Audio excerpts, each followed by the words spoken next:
चलिए आज शुरुआत करते हैं भारतीय इतिहास का ऐतिहासिक स्रोत। रैपिड स्पीड से क्वेश्चन देखते हुए कह रहा है कि बीते हुए युगों की घटनाओं के संबंधित में जानकारी देने वाले स्रोतों को क्या कहा जाता है? तो ऐतिहासिक स्रोत।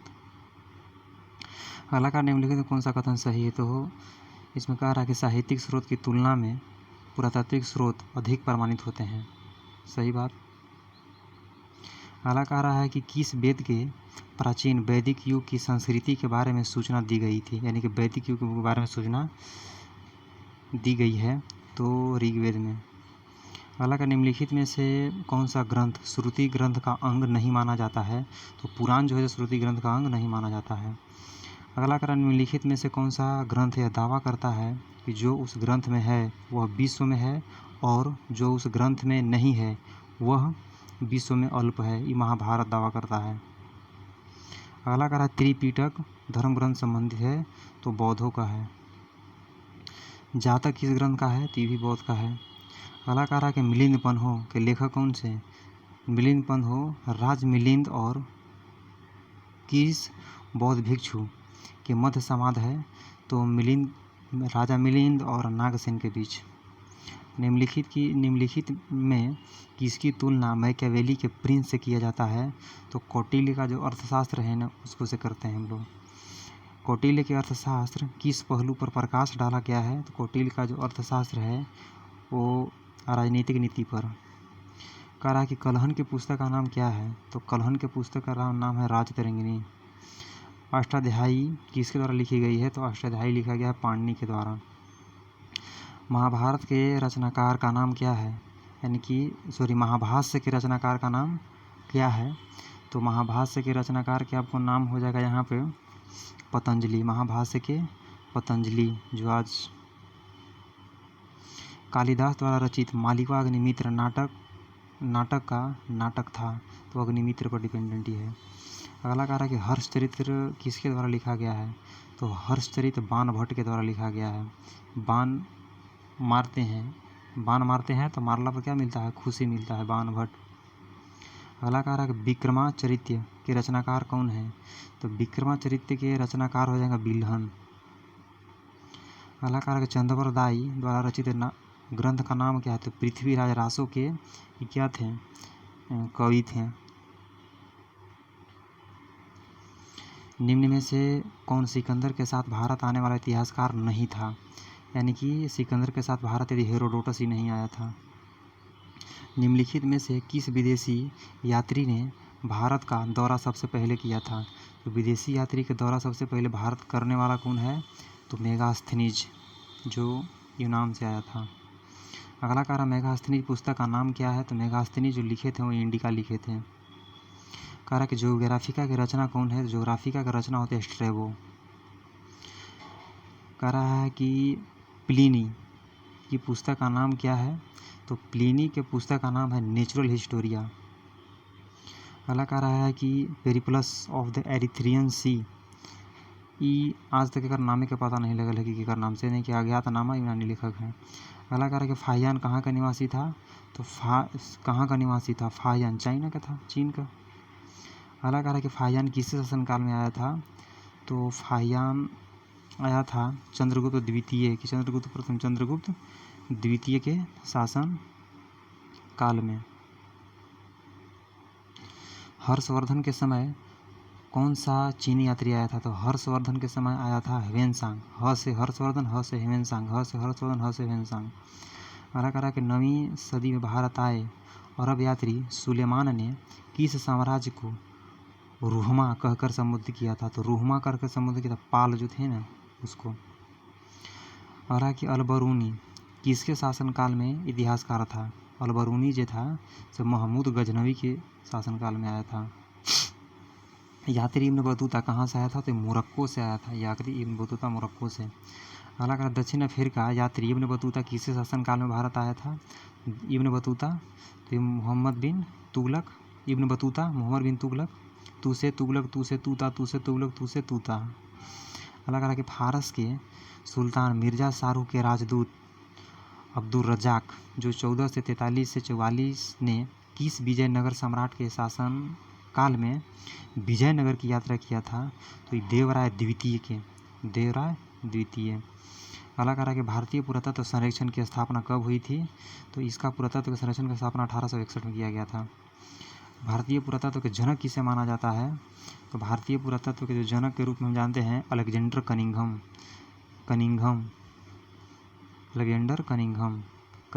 अगला कह रहा है कि निम्नलिखित विद्वानों ने हड़प्पा सभ्यता का सर्वप्रथम खोजकर्ता किसे माना है? तो हड़प्पा सभ्यता का जो खोजकर्ता है वो दयाराम साहनी। हड़प्पा से दया दिखा करके हड़प लिया। अंग्रेज तो यही करते, कोई यही तो करता है कि दया दिखाता है, वो सब पैसा हड़प लेता है। दया दिखा के हड़प लिया। हड़प्पा सभ्यता की खोज 1921 में किया गया था। अगला कह रहा है कि सिंधु घाटी सभ्यता को खोज निकालने में जिन दो भारतीय का नाम जुड़ा हुआ है वो दयाराम साहनी और राखलदास बनर्जी। हड़प्पा एवं मोहनजोदड़ो की पुरातात्विक खुदाई प्रभारी थे। हड़प्पा एवं मोहनजोदड़ो के पुरातात्विक खुदाई के प्रभारी कौन थे? तो जॉन मार्शल था, सर जॉन मार्शल। कहा है न्यूमिस्मेटिक क्या है? तो न्यूमिस्मेटिक सिक्के का अध्ययन को न्यूमिस्मेटिक्स कहा जाता है। कह रहा है कि एशिया माइनर स्थित बोगास कोई का महत्व इसलिए है कि हाँ, वहाँ से जो अभिलेख प्राप्त हुए हैं उनमें 4 वैदिक देवता इंद्र, वरुण, मित्र, नास्त उल्लेख मिलता है। अशोक के शिलालेख को पढ़ने वाला प्रथम अंग्रेज कौन था? तो भैया अशोक के शिलालेख को पढ़ने वाला जो प्रथम अंग्रेज था वो जेम्स प्रिंसेप था। अगला कह रहा है कि अशोक के अधिकांश अभिलेख किस भाषा में लिखे गए? तो प्राकृत एवं ब्राह्मी लिपि में लिखा गया है। कहाँ से अशोक ने द्विभाषाई यानी ग्रीक और अरामाइड में अभिलेख प्राप्त हुआ है? तो ये प्राप्त हुआ है कांधार से, क्योंकि अरामाइड लिपि उधर चलता था। अशोक के मनसेहरा यानी कि पाकिस्तान में शाहबाजगढ़ी से प्राप्त अभिलेख में किस लिपि का प्रयोग किया गया है? तो खरोष्टी लिपि, पाकिस्तान में खरोष्टी लिपि का प्रयोग किया गया है। अगला कह रहा है कि प्राचीन भारत में कौन सी एक लिपि दाईं ओर से बाईं ओर लिखी जाती थी? तो दाईं ओर से बाईं ओर लिखा जाना खरोष्टी लिपि है। अगला है हेलियोडोरस का बेसनगर अभिलेख संदर्भित है। हेलियोडोरस का जो बेसनगर संदर्भित है वो किससे संदर्भित है? तो यह संकर्षण तथा वासुदेव से संबंधित माना जाता है। अरे यार, केवल वासुदेव से माना जाता है गुरु, ये तो गलती हो गया भाई, केवल वासुदेव से माना जाता है। अगला कह रहा है कि निम्नलिखित में कौन सा अभिलेख कलिंग नरेश खारवेल तो कलिंग नरेश खारवेल थे हाथी गुफा अभिलेख। अगला सर्वप्रथम भारत में विशुद्ध संस्कृति भाषा में लंबा अभिलेख किस राजा के द्वारा जारी किया गया था? सबसे लंबा अभिलेख किस राजा के द्वारा जारी किया गया था? तो इसको में राजा के द्वारा जारी किया गया था, यवन के राजा थे मीनांडर के द्वारा। यवन के राजा कौन थे? मीनांडर के द्वारा। अरे यार, ये तो शक क्षत्रप रुद्रदामन के द्वारा जारी किया गया था यार, ये भी गलत हो गया। शक क्षत्रप रुद्रदामन के द्वारा जारी किया गया था। अगला कह रहा है कि काव्य शैली का प्राचीनतम नमूना किसके अभिलेख से मिलता है? तो काव्य शैली में यानी कि कविता में कौन है? तो कविता में तो यहाँ पे रुद्रदामन अशोक हो जाएंगे। कौन हो थी रुद्रदामन? एक बार हिंट कीजिएगा आप लोग। तो रुद्रदामन से यानी कि काव्य शैली में रुद्रदामन के। अगला निम्नलिखित में से किसे चंद्रगुप्त मौर्य और अशोक दोनों का उल्लेख मिलता है? तो क्षत्रप जो था ना, क्षत्रप रुद्रदमन जूनागढ़ का अभिलेख है ना, उससे मिलता है देखने को। अगला कह रहा समुद्रगुप्त की सैनिकों का उपलब्धियों का वर्णन उसके किस अभिलेख में है? तो प्रयाग प्रस्तर में है। अगला कह रहा है कि प्रयाग प्रस्तर के अभिलेख का लेखन हरिसेन किस शासक के दरबारी थे? तो हरिसेन जो थे समुद्रगुप्त के होंगे, अब ऐसी बात है ना। कह रहा है कि मेहरौली स्थित लौह स्तंभ का निर्माण कौन सी सदी में हुआ था? तो मेहरौली का जो निर्माण हुआ है चतुर्थ सदी में। निम्नलिखित में से मेहरौली के कुबत उल इस्लाम मस्जिद के प्रांगण में स्थित लौह स्तंभ किसकी समृद्धि किसी स्मृति में है, तो चंद्र के स्मृति में दिया गया है। सती प्रथा का पहला पुरातात्विक उल्लेख कहाँ मिलता है? तो सती प्रथा का एरन अभिलेख से मिल रहा है कि एरन से मिल रहा है, भीतर गांव से नहीं, एरन अभिलेख। सती प्रथा एरन अभिलेख। अगला कह रहा है कि एरन अभिलेख का संबंध किस शासक से है?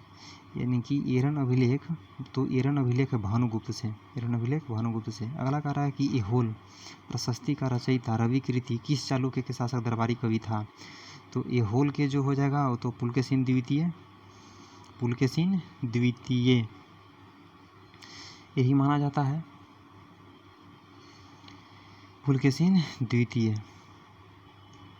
अगला कह रहा है कि हर्ष एवं पुलकेशिन द्वितीय के मध्य में हुआ संघर्ष जानकारी कहाँ से मिलता है? तो ये मिलता है एहोल अभिलेख से।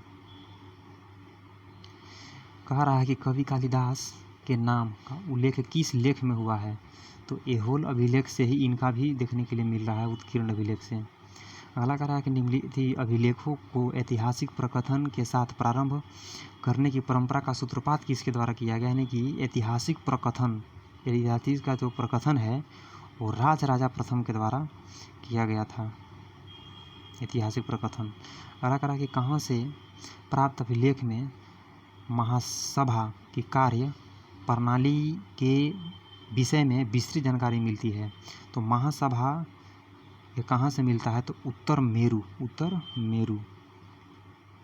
अगला कह रहा है कि भारत में सिक्कों का प्रचलन कब चालू हुआ था? तो भारत में सिक्कों का प्रचलन 600 ईसा पूर्व लगभग इसको माना जाता है कि 600 ईसा पूर्व में इसका प्रचलन देखने के लिए हमें मिलता है। अगला कह रहा है कि भारत में प्राचीनतम मुद्रा माना जाता है, यानी कि आहत सिक्का सबसे प्राचीन तो वही है ना, आहत सिक्का। भारत में सर्वप्रथम स्वर्ण मुद्राएं चलाई गई थी। भारत में स्वर्ण प्रथम तो इंडो बैक्ट्रियन के द्वारा सबसे पहले मुद्रा चलाया गया था। निम्नलिखित में से किसने सोने का सर्वाधिक मुद्रा सिक्का जारी किया था? यानी कि सर्वाधिक मुद्रा यदि कोई जारी करने वाला है तो कुषाण शासक, सर्वाधिक मुद्रा जारी किए थे कुषाण शासक। सातवाहनों के समय में मुद्रा सर्वाधिक किस धातु के बने हुए थे? तो सातवाहन समय शीशा, सातवाहन शीशा, स से शीशा, स से सातवाहन। अगला कारण निम्नलिखित में किसे बड़े पैमाने पर स्वर्ण मुद्राएं चलाई गई थी? यानी कि सबसे बड़ा पैमाना पर स्वर्ण मुद्रा चलल था, तो सबसे बड़े पैमाने पर चलाया गया था कुषाण शासकों के द्वारा। सोने के सर्वाधिक सिक्के किस काल में जारी किए गए थे? किस काल में जारी किया गया? सोने का सर्वाधिक सिक्का किस काल में जारी किया गया है? तो सोना का सर्वाधिक सिक्का जो जारी किया गया गुप्त काल में, सर्वाधिक सिक्का। निम्नलिखित में से किस स्थल से रोमन सिक्का मिलता है? यानी कि रोमन थी आरिकमेडू से मिलेगा। कह रहा कि भीमबेटका किसके लिए प्रसिद्ध है? तो भैया भीमबेटका गुफा में जो शैलचित्री है ना उसके लिए प्रसिद्ध माना जाता है। प्राचीन काल में भारत के लोमबर्ग को किस नाम से जानते थे? तो प्राचीन काल में भारत के लोग बर्मा को किस नाम से जानते थे? बर्मा जो आज म्यांमार है उसको स्वर्ण भूमि के नाम से जाना जाता था। अंकोर वाट का मंदिर कहाँ है? तो कंबोडिया, ये तो बचपन से पढ़े आ रहे हैं। कह रहा कि प्लिनी की मूल कृति नेचुरल हिस्ट्री किस भाषा में रचित है? प्लिनी की जो नेचुरल हिस्ट्री है उसको हम मान लेते हैं, माने अगर कोई चीज़ है तो लैटिन भाषा में ना हो जाएगा, प्लिनी के लैटिन। कह रहा कि चचनामा सिंध का इतिहास है, चचनामा सिंध का इतिहास है और मूल रूप से किस भाषा में लिखा गया है? तो चचनामा जो लिखा गया है आपको वो लिखा गया है अरबी भाषा में। चचनामा जो मूल इतिहास है से अरबी भाषा में इसको किया गया है। अगला करा कि भारत के सांस्कृतिक इतिहास के संदर्भ में इतिवृत्तों राजवंशीय इतिहासों तथा वीर गाथाओं को कंठस्थ करना निम्नलिखित में से किसका व्यवसाय था? तो मगध के जो थे ना उनका व्यवसायी माना जाता है। कह रहा है कि चीनी यात्री सुयुग्युन भारत की यात्रा कब किया था? तो 518 से 522 में किया था, 518 से 522 में संयुग्युन, 518 से 522। हालांकि महाभारत युद्ध के लिए 3101 ईस्वी पूर्व तिथि का उल्लेख निम्न में से किस अभिलेख के लिए हुआ है? तो ये आपको महाभारत के लिए है ना, पुलकेशिन रुद्रदामन का जूनागढ़ अभिलेख, रुद्रदामन का जूनागढ़ अभिलेख इसको लिए माना जाएगा। सॉरी पुलकेशिन द्वितीय मानो। अगला कह रहा है कि रबात अभिलेख संबंधित है। रबातक अभिलेख किससे संबंधित है? तो रबातक अभिलेख संबंधित माना जा रहा है आपको कनिष्क से। रबातक कानी उंगली से रब याद करेंगे। भारतवर्ष के लिए इंडिया शब्द का प्रयोग कौन किया था? तो हेरोडोटस इंडिया ही कहा था। कहता है कि इसे ब्राह्मी खरोष्टी लिपियों का उदचित किया है। ब्राह्मी खरोष्टी लिपि को उदचित किया है तो जेम्स प्रिंसेप, क्योंकि यह जो था से कि मौर्य साम्राज्य अशोक के लिखा पढ़ल था। निम्न में से प्राचीन भारत का कौन सी लिपि दाहिने से बाईं ओर लिखी जाती है? तो खरोष्टी लिपि अभी तो देखें हम लोग। चलिए थैंक यू, धन्यवाद। चीज़ को देते रहिए। यदि आपको लगता है कि थोड़ा सा रुक करके आप लोग को भी टाइम देवें तो बोलिएगा।